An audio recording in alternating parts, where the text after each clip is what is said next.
Class 11th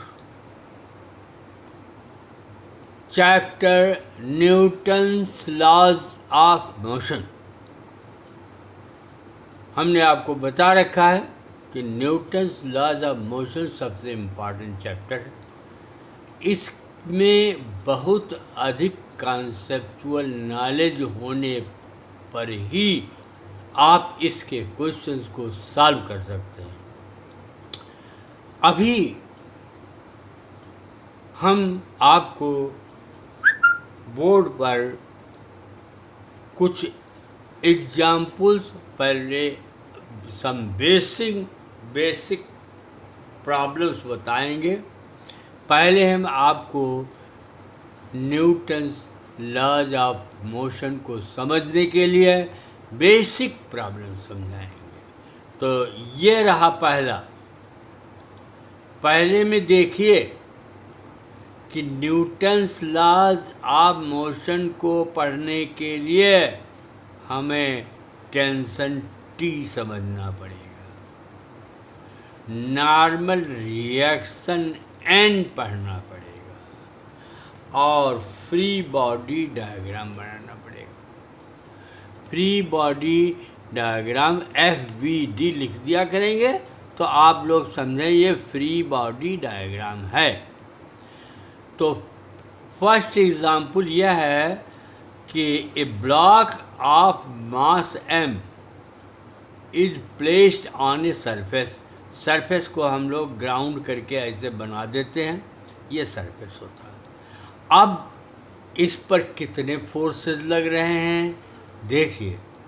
पहला तो mg नीचे की ओर, और जो अर्थ है या जिस सरफेस पे रखा गया उसका नॉर्मल रिएक्शन वर्टिकली अपवर्ड, ये नॉर्मल रिएक्शन है, ये नॉर्मल रिएक्शन है। अब ये नॉर्मल रिएक्शन है तो इसी के अपोजिट डायरेक्शन में ये ब्लॉक अर्थ पर लगाएगा, ये होगा N1, ये नॉर्मल रिएक्शन है। और ये कौन सा है N1, ये किसने लगाया, ब्लॉक ने अर्थ पर, और ये m मास है, mg हम लोग लिखेंगे। अब इसका FBD बना है, FBD में n ऊपर हो जाएगा। FBD बनाते समय इसको हम पॉइंट मान लेंगे, मास को पॉइंट, इसका साइज नहीं दिखाया जाएगा, तब आपको बैलेंस करने में आसानी होगी। तो n ऊपर होगा, mg नीचे होगा, N1 भी नीचे होगा। तो इक्विलिब्रियम पोजीशन में n will be equal to N1 plus mg। तो N1 निकल आया, N1 equal to n minus mg। जहाँ ज़रूरत होगी वहाँ इसका हम यूज करेंगे। दूसरा एग्जाम्पल देखिए, अगर कोई मास किसी इंक्लाइंड प्लेन पर रखा हो, ये m मास इंक्लाइंड प्लेन पर रखा है, तो इसका mg वेट वर्टिकली डाउनवर्ड और इस इंक्लाइंड प्लेन के परपेंडिकुलर डायरेक्शन में नॉर्मल रिएक्शन होगा। अब इसका ये FBD क्या होगा, mg, और ये क्या होगा, n। अब एक थर्ड एग्जाम्पल पुलिस से रिलेटेड है। देखो पुलिस से रिलेटेड है,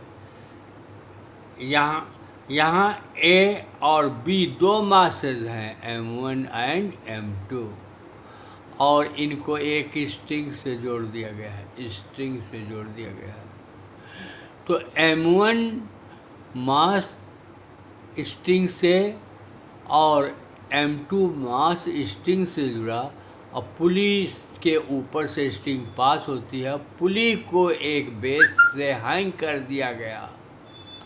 अब क्या है, इस स्ट्रिंग में स्ट्रिंग जब एक ही रहती है तो टेंशन इक्वल रहता है, तो इसमें T और इस स्ट्रिंग में भी T, वही स्ट्रिंग एक ही है, लेकिन यहाँ पर स्ट्रिंग में टेंशन T1 होगा, डिफरेंट स्प्रिंग होगी।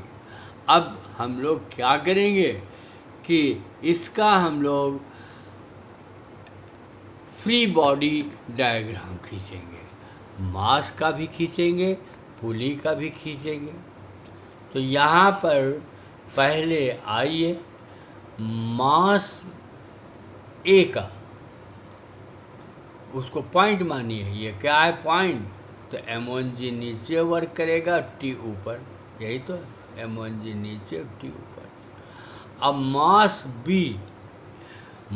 बी में क्या है, m2g नीचे और t ऊपर, ये m2g नीचे और ये t ऊपर। अब पुली पे आइए, पुली को पॉइंट मान लीजिए, तो 2t, क्योंकि पुली पर t नीचे तो 2t और t1 ऊपर। तो इस तरीके से हम लोग दिखा देते हैं कि किस तरीके के फोर्सेस